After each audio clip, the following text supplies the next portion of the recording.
have been hacked? Yes, thank you very much. Yeah.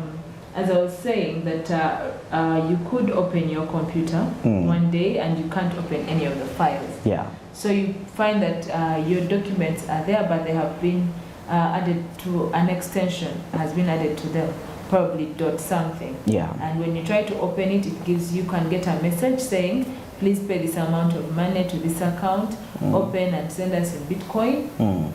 That is the extreme level of being hacked. Or of course, financial institutions also have gone through their share of that, of different attacks. But on a personal level, Instagram, you could be hacked and you can no longer access your account. So like I was saying, the easiest way to know is when you can no longer access your account, your password has probably been changed. And to preempt the question is, in case you find out that you've been hacked, usually the first thing to do is go and check your email, try to reset your password. Because maybe the hacker could have forgotten to actually disable that part, so you could get back your account quickly if you realize it.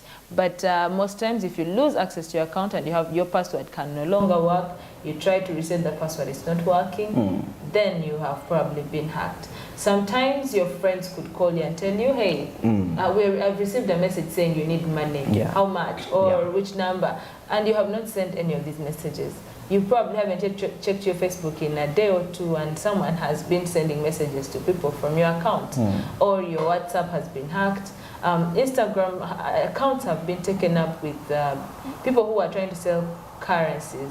And you know, they tell you I have won this car, I've invested this amount, and so they're promoting something. So usually those are signs of a hacked account. And then sometimes websites. You open a website and there is a funny message. It is not related to the business, it has been defaced. There is an information saying maybe something, or we have closed this website because these people have not paid us.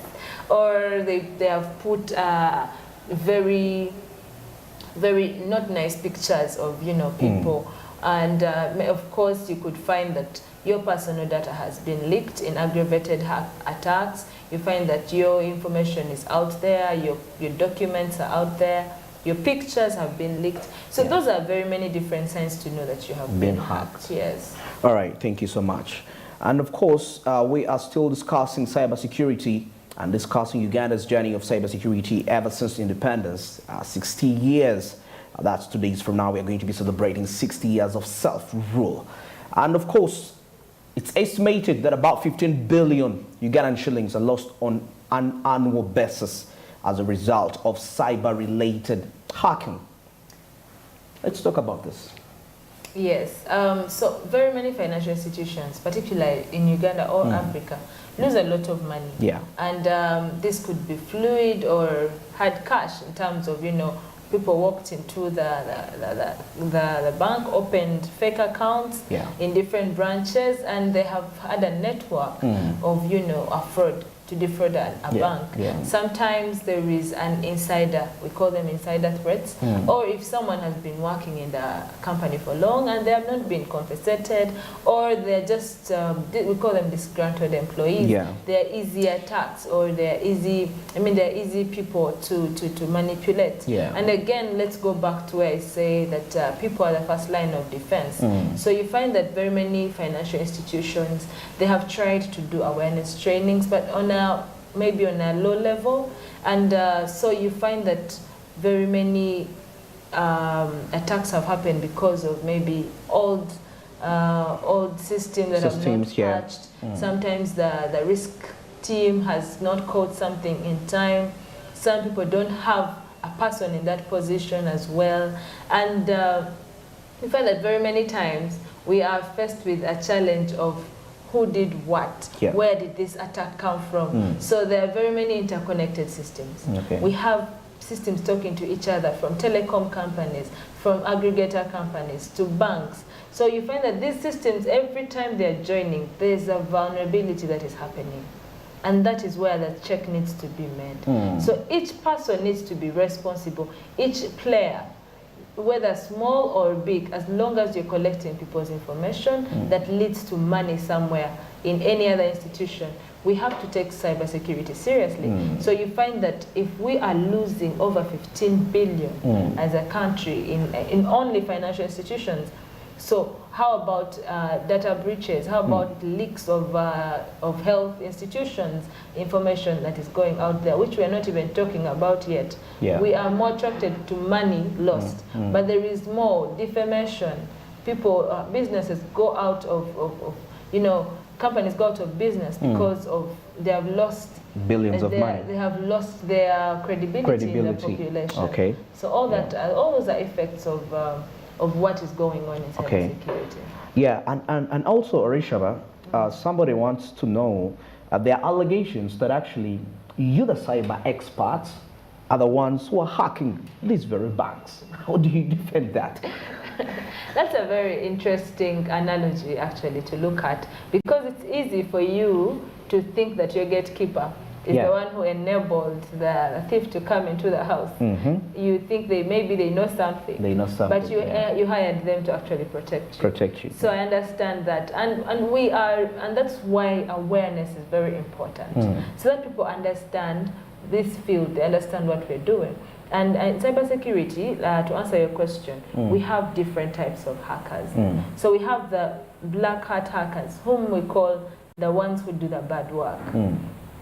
The ones who are out there to try and show you that you know you have not done enough. The ones who are trying to steal your money. The ones who have all the tools and the time to actually get into your systems. Then we have the grey hat hackers. These are good people. They are in between. They're curious. They have time. Maybe they're out there. They're doing it for a good cause. Sometimes they fall onto information. Sometimes they intentionally try to find something wrong with your system, but with a good intention.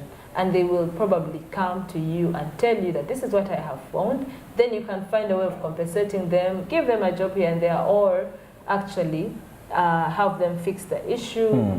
Those are grey hat people, we call them. Sometimes they do it for activism purposes. They're trying to fight for a cause. So you find that there's different ways they work. Those are grey hat people. And then we have the white hat hackers. So these are the professionals who are self-proclaimed. Like you. Yes, like myself and others out there. They have self-proclaimed themselves. They have taken ethical classes, and everything we do, even when we are sharing knowledge, we're sharing information, we always say this is for educational purposes. We are putting disclaimers out there. And so when we are working for institutions, we are under non-disclosure agreements, we have signed documents, we have registered companies that are authorized to actually do this work. So when we are working on a project, we are protecting and we are trying to to bring out the gray areas where the company needs to get better. And once we have finished with a project, there are recommendations. We do post checks and make sure you have put in place the things we have said. Because we could do an audit, we could do a test and tell you need to fix here and there. But if you don't do it in time and an attack happens, it's easy for you to come back and say, you knew this was here, why didn't you do it? What happened? Because you are the only one who knows that there is this challenge. So we try to make sure that our clients understand that the time factor. If you do not take care of a problem in time, it's always just a matter of time for an attacker to really get that opportunity. So the black hat hackers are very many, and like I was saying, while new technologies are being made, new ideas of breaking them are actually coming up. So every person is out there trying to get something. So as people who are trying to protect, we want people to understand that we need more people to come and work with us, but we also need them to trust us.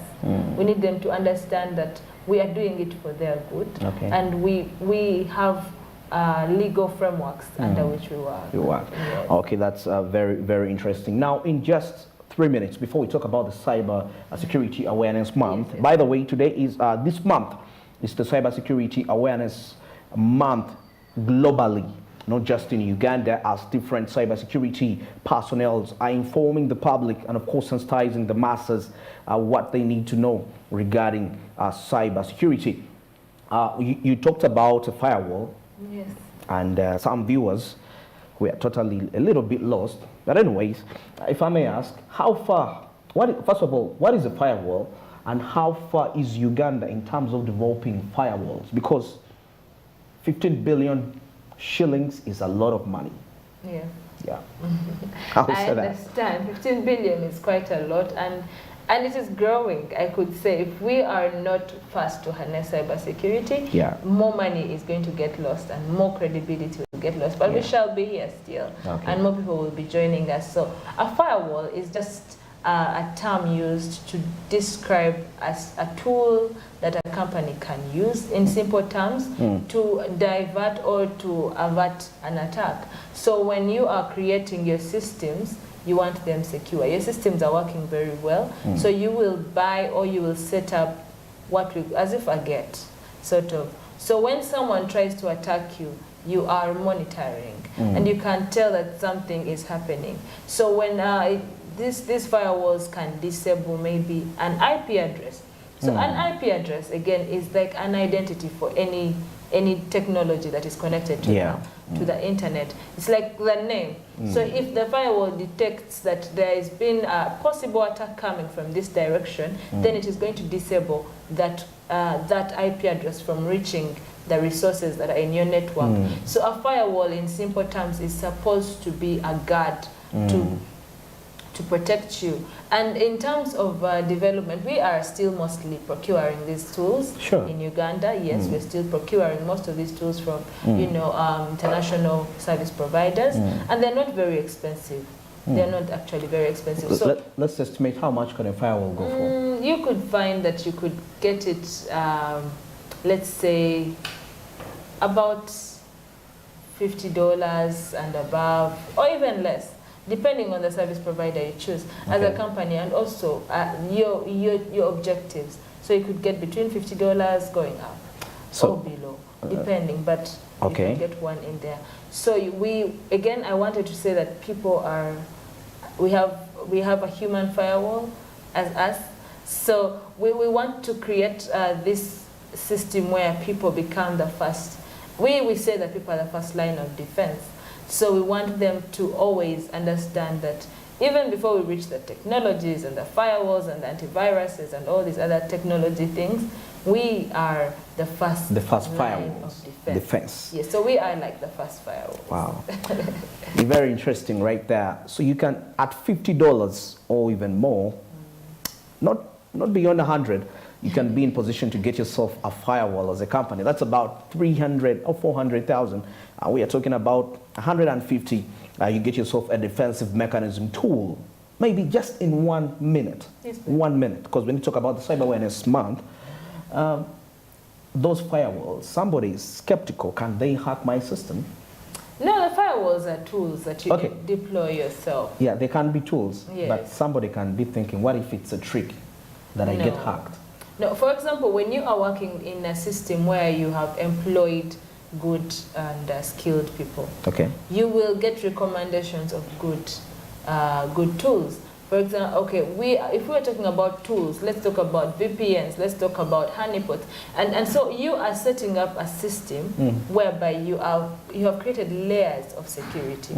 So the first thing you do, you will create defense, and that is as if an attractive point of your network. So you create sort of a mimic of your network. We call it a honeypot. So it is going to attract the attackers. So they will think they are in. So you get inside, they get inside there, and then you can now decentralize that in that level before they actually get into your network. Then you have the firewall. You have the people who are aware and trained. So the systems that you have in place determine, the people, how you have trained them, determine how strong your systems are going to be.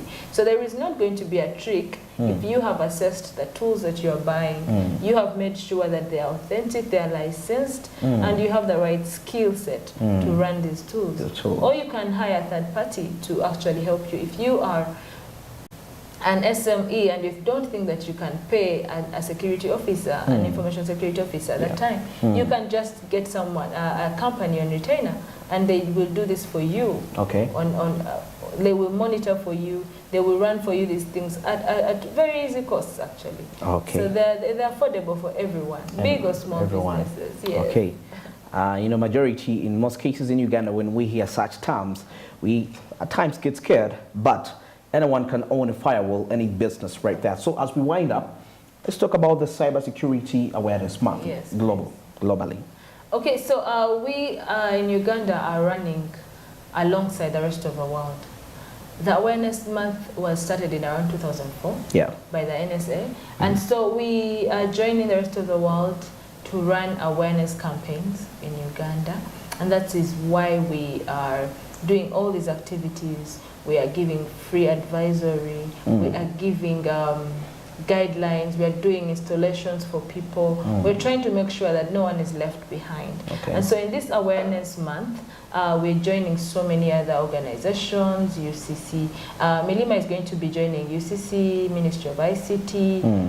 We're running with in the universities, including IUEA. And so we're going to be running activities that help us to raise awareness on the career opportunities, the skill set that you need to join the field. Where do you find these skills? How do you get mentorship? Where do you get employed? In which positions do you get employed? And then as a company, which organizations do you go to when you need these services? Which people do you call on? Who are the experts in the field? Then as people in the field, what are we doing? How are we helping? And so we are throwing a light on the work that experts are doing. And so you find that we are running different activities, including Twitter Spaces around the people. So the theme for this year in Uganda, we are running See Yourself in Cybersecurity. And so we would like people to understand or to know where their place is in cybersecurity. What role do we play? What is my role? How have I enabled a hacker, or how have I averted a hacker from being successful? Then we shall run activities around career awareness in the third week. We shall be running Twitter storms where people are tweeting at the same time about career jobs. We shall be running a hacking contest, IUEF, where universities are invited to send teams of 4 or 3 to actually compete for a grand prize in a hacking contest. We shall be doing panel discussions about the employment field. How do you get in? How do you move from one field to come into cybersecurity? We shall be talking about personal cyber hygiene. So all these activities are going to be running. If you follow around all the, if you follow all the social media handles of what we're doing, you can be able to see. So Milima will be joining the rest of the world. And so we are going to work with UCC and other regulators, and we're inviting you, the public, to actually take part. Look out for these activities. Get yourself equipped with all the skills that you need, the little basic knowledge that you need to know about passwords. How do I get my strong password? How do I keep my information secure? And so this month, the goal is to involve everyone, engage everyone at their levels, make cybersecurity as relatable as possible, and bring it home. All right. Yes. Okay, and right now we've come to the end of the topic of discussion. And today, it's been cybersecurity, and of course, looking at Uganda's journey of cybersecurity since independence, since we're celebrating 60 years of self-rule.